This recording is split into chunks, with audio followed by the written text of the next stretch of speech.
efectivamente lo invitamos para dos temas. Uno, que nos interesa mucho, es la llamada renta básica universal. Pero la otra es conocida su trayectoria como un respetable asesor de la CONAIE. Nuestra consulta a usted, economista Dávalos, es si efectivamente, como hemos dicho, eso es lo que ha pasado. CONAIE ha desconocido lo resuelto por Pachacutic y sería una especie de borra y va de nuevo. ¿Cómo lo analiza usted, economista Dávalos? Muy buenos días, un saludo cordial a Jimmy y a todo el staff que te acompaña, un saludo cordial también a todo el país que está pendiente de esta entrevista, así como a aquellos que en medios internacionales por internet están siguiendo esta entrevista. Creo que tu interpretación es correcta, creo que las resoluciones del movimiento indígena son absolutamente claras, son absolutamente precisas. Lo que acabas de interpretar de acuerdo a la lectura que has hecho de estas resoluciones es absolutamente correcto y además creo yo que el análisis podría extenderse como un ejercicio de democracia, pluralismo, debate, autocrítica, no solo para la CONAIE y Pachacutic, sino para el conjunto de los partidos políticos. Qué bien que le haría al país, por ejemplo, que la diversidad de partidos políticos que hay en el país puedan hacer un ejercicio como el que ha hecho CONAIE y Pachacutic, es decir, sentarse a debatir, sentarse a discutir, ¿no? Y fíjate tú, o sea, en ese sentido tú estás absolutamente en lo correcto cuando dices que la exhortación con respecto a que los candidatos terminen su periodo es absolutamente plausible para interpretarla con respecto al prefecto de la provincia de La Suay. Lo que la CONAIE le está diciendo al prefecto de La Suay es que termine su periodo. Y también es correcta tu interpretación en el sentido de que no se va a romper el movimiento indígena, es decir, Pachacutic va a ir por su lado, la CONAIE va a ir por su lado. Eso es desconocer lo que ha pasado, eso no va a pasar. Pero otra cosa que me parece interesante es la presencia de Vargas en la lista de precandidatos, ¿no? Y se necesita una lectura muy, muy fina para entender por qué está el nombre de Vargas ahí.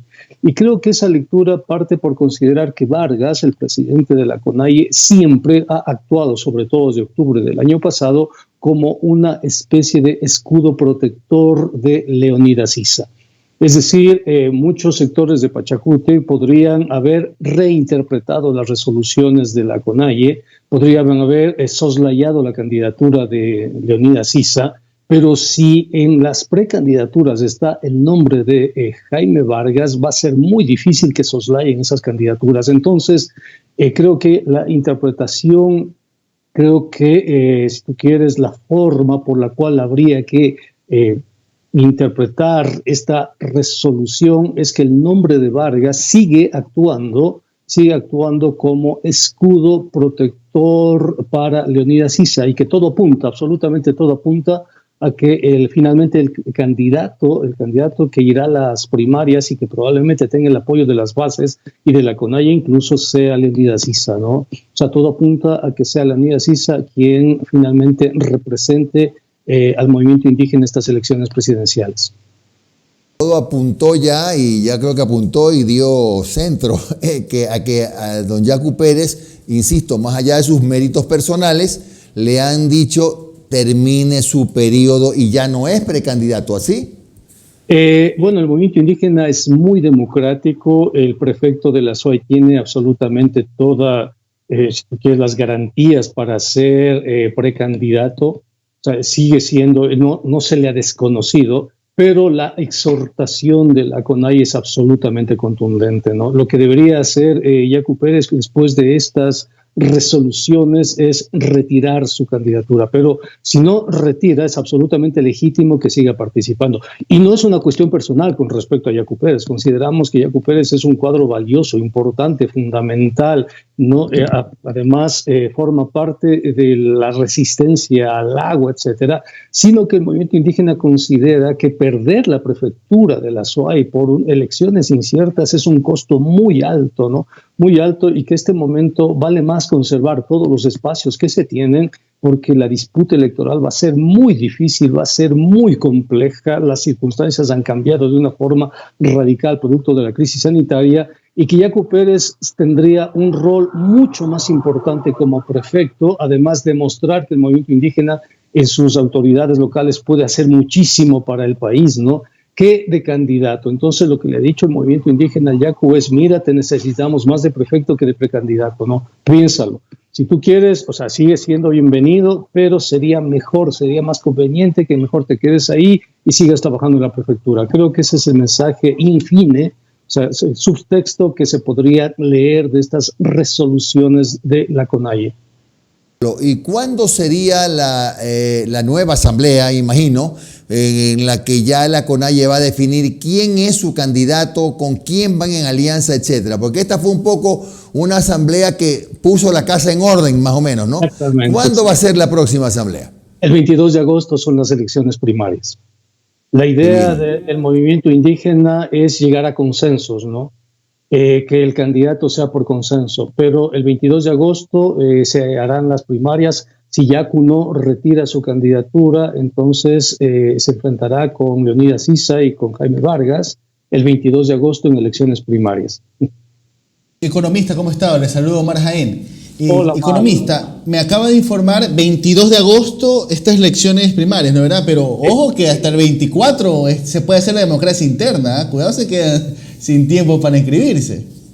No sé si ese mensaje es para el Pachacuti o para el Partido Socialista, para la Revolución Ciudadana, para Adelante Ecuador Adelante. No sé cómo asumir ese mensaje, Omar. Como arranca este domingo la democracia interna para todas las organizaciones que quieran participar en las elecciones, me sorprende que a lo mejor se extienda hasta el 22 de agosto la reunión del movimiento indígena para la decisión. Sí, es una decisión que se había tomado de acuerdo a los tiempos y al calendario electoral establecido por el Consejo Nacional Electoral, forma parte del cumplimiento con la ley. Creo que todos los partidos políticos deberían hacer eso. Fíjate tú, en este momento estamos hablando del movimiento indígena, pero sería interesante que los socialcristianos hagan lo mismo, por ejemplo, y que el país vea asimismo este proceso de transparencias en el movimiento indígena y que no sea una decisión de un caudillo político que dice va fulano de tal, ¿no? Y que lo otro sea un simulacro. Igual en el caso de la Revolución Ciudadana, sería interesante, por ejemplo, que ese partido también haga democracia interna, de tal manera que participen todos sus precandidatos y el país también participe en esto. Fíjate tú, en nuestras primarias se metió, hasta el expresidente Rafael Correa se metió en nuestras primarias, ¿no? Cuando Leonidas hizo una declaración al interno diciendo, tranquilo, yo no soy correísta, no me acusen de eso, les dijo a los compañeros del movimiento indígena, el expresidente se metió y con él se metieron miles de troles a las primarias, es decir, las primarias del movimiento Pachacuti suscitaron un debate nacional. Sería interesante que ese mismo debate se provoque con otros partidos políticos y que no sean estructuras caudillistas, estructuras verticales, jerárquicas, sino que sean abiertas, democráticas, plurales, ¿no? Como en este momento lo está demostrando el movimiento indígena. Bueno, está claro, sí, el 24 seguramente se anunciarán todos los nombres ya de candidatos a asambleístas, incluyendo si van o no en alianzas, aunque eso ya no es tan urgente. Pero bien, está clarísimo, Pablo. Lo otro, tú estás hablando, Pablo, de la renta básica universal, que tengo entendido que en Argentina hay algo parecido, sí, están analizando lo mismo. ¿Qué es esto de la renta básica universal, Pablo? Desde el Foro de Economía Alternativa Heterodoxa hemos juntado a expertos en política monetaria, expertos en política fiscal para hacer algo que debería haber hecho el gobierno.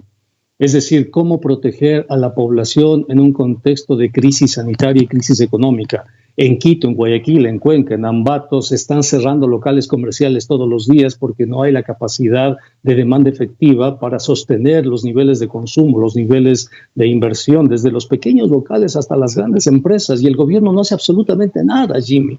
El gobierno, quien tendría que generar algún tipo de iniciativa, no hace nada. La CEPAL le ha dicho a todos los gobiernos de América Latina, les ha dicho, señores, por favor, creen un ingreso básico de emergencia. Estamos a riesgo de una crisis no solo sanitaria, sino una crisis alimentaria. La gente está muriendo de hambre. Vean, señores, le ha dicho la CEPAL, cómo los indicadores de pobreza están subiendo de una forma alarmante. Las Naciones Unidas, en su reunión de esta semana, les ha dicho a los gobiernos del mundo, por favor, creen un ingreso básico de emergencia.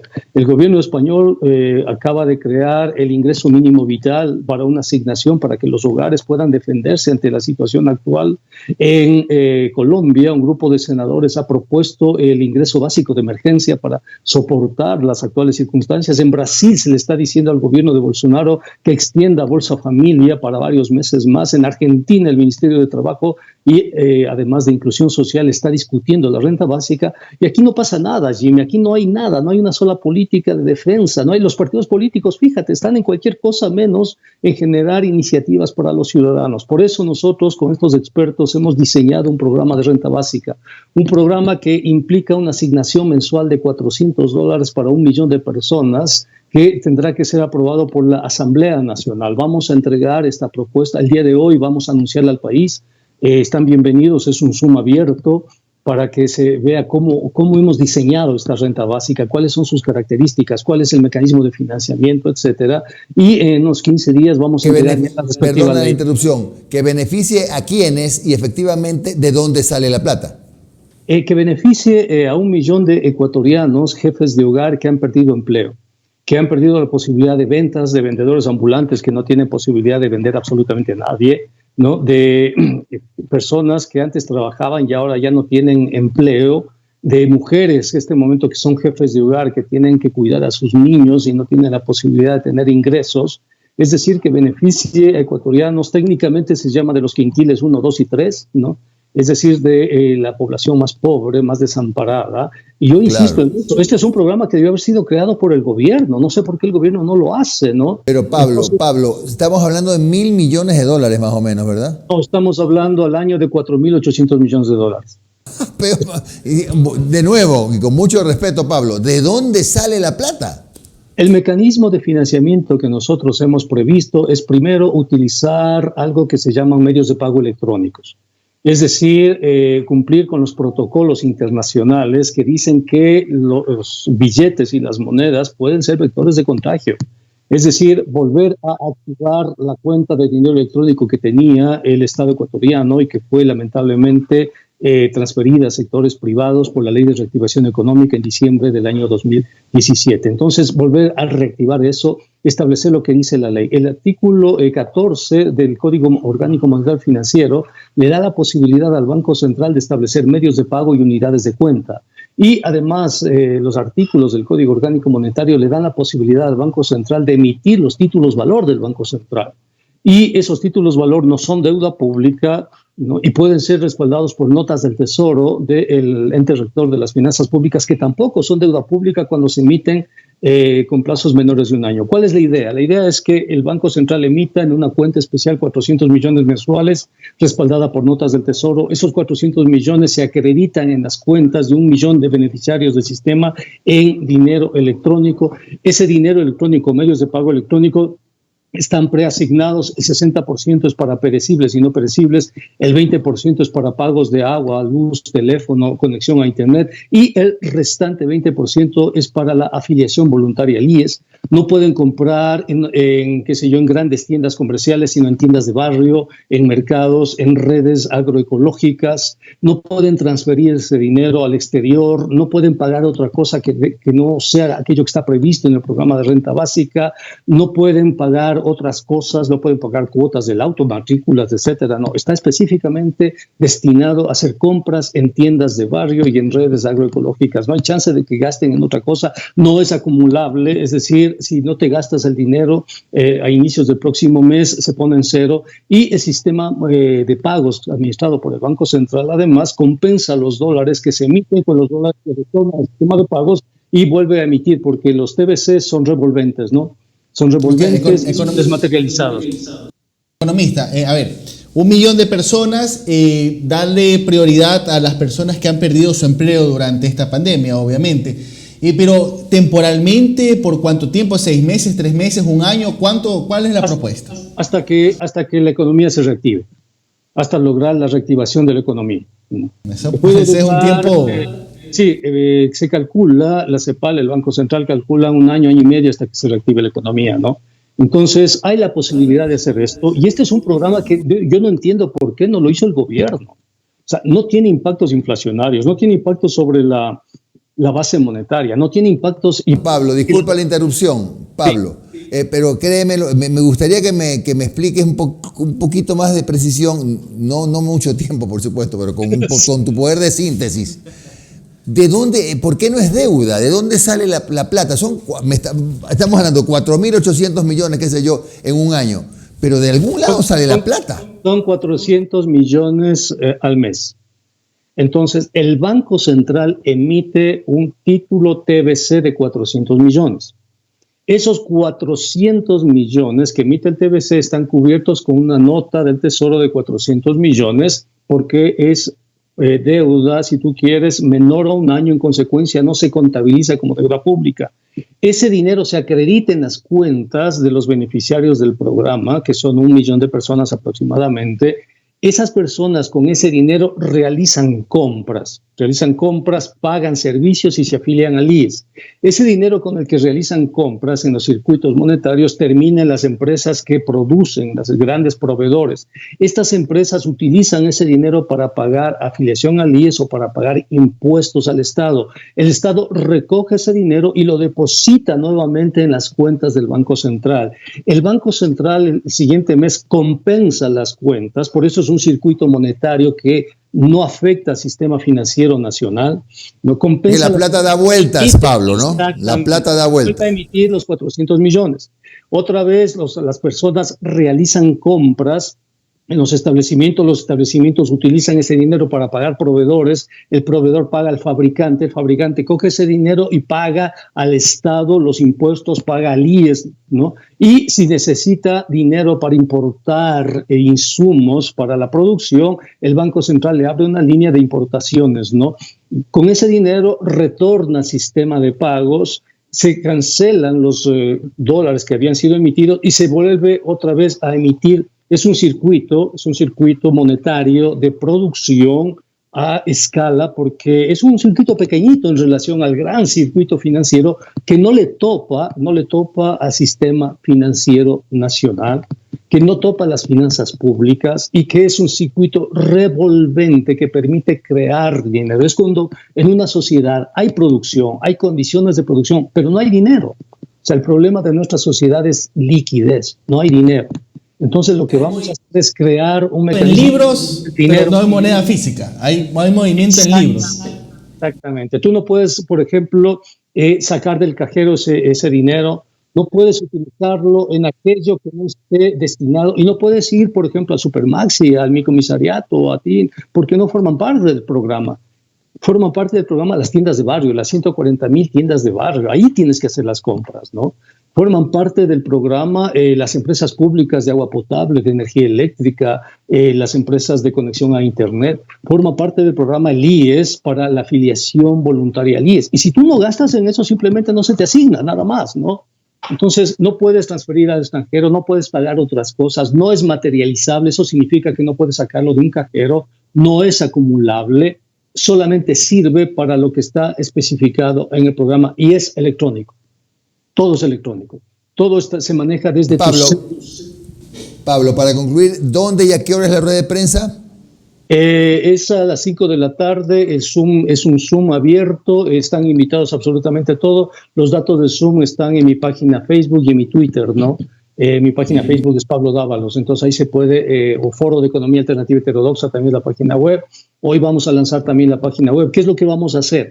Vamos a hacer un proyecto de ley para que los ciudadanos, este es un proyecto ciudadano, apoyen con su firma este proyecto de ley, firma electrónica, por supuesto, entregarlo a la Asamblea Nacional y pedirle a la Asamblea Nacional que por favor piensen los ecuatorianos y apruebe esta propuesta de ley y pedirle al gobierno que no la vete, que se deje de dogmas ideológicos, porque además el diseño de esta ley está hecho de acuerdo a lo que hizo la Reserva Federal de Estados Unidos. Está sustentada, está estructurada de acuerdo a las nuevas teorías monetarias, ¿no? Es decir, generar liquidez sin generar inflación para la reactivación y para la equidad social. Técnicamente, última interrogante, economista, ¿lo veremos en la papeleta el próximo año por ahí en algún lado? ¿Cómo? No te escuché. ¿Lo veremos en alguna papeleta el próximo año, por si acaso? No. Usted apunta entonces al Ministerio de Economía con Leonidas Issa. Si nosotros estamos llevando adelante esta propuesta de renta básica, la gente va a pensar que lo estamos haciendo por razones políticas, por razones electorales. Y eso le quita fuerza, le quita legitimidad a esta propuesta, ¿no? Entonces, no estoy en ninguna papeleta, no estoy absolutamente para nada, sino para proponer desde la academia, desde la reflexión, algo que debió haber hecho el gobierno nacional. En vez de preocuparse en pagar a los tenedores de la deuda y darles un banquete, debió haberse preocupado de la gente pobre, de los ecuatorianos humildes que en este momento están sufriendo realmente por circunstancias dramáticas, realmente dramáticas. Recoger una instancia que le está diciendo la CEPAL, lo está diciendo Naciones Unidas, el Banco Mundial, le dicen, tome, vea, lleve adelante esta propuesta. Nosotros la estamos articulando y dándole forma de acuerdo a lo que tiene nuestra economía. Afortunadamente tenemos la dolarización, ¿no?, que nos permite diseñar esto. Si no tuviésemos la dolarización sería muy difícil, ¿no? Y vamos a entregar esta propuesta y es la primera vez en el país, que se habla de renta básica universal. Esperemos que los políticos acojan, esperemos que los binomios que se van a inscribir ya en octubre digan, sí, estamos de acuerdo con la renta básica, va a ser parte de nuestra política de Estado, ¿no? Esperemos que los candidatos a la Asamblea digan, si esta Asamblea no la aprueba, nosotros la vamos a aprobar, ¿no? Y esperemos que esta Asamblea se cure de todas las acusaciones y del bajo nivel de credibilidad que tiene, 5%, aprobando una ley que va a beneficiar a los más pobres, ¿no? Eso, querido Omar, eso, querido Jimmy. Gracias, Pablo. Muy amable. El director del Foro de Economía Alternativa y Heterodoxa, economista Pablo Dávalos, ha estado con nosotros. Hoy día anuncian la renta básica universal, ese proyecto, y hablamos también del tema de la CONAIE. Un abrazo virtual, Pablo.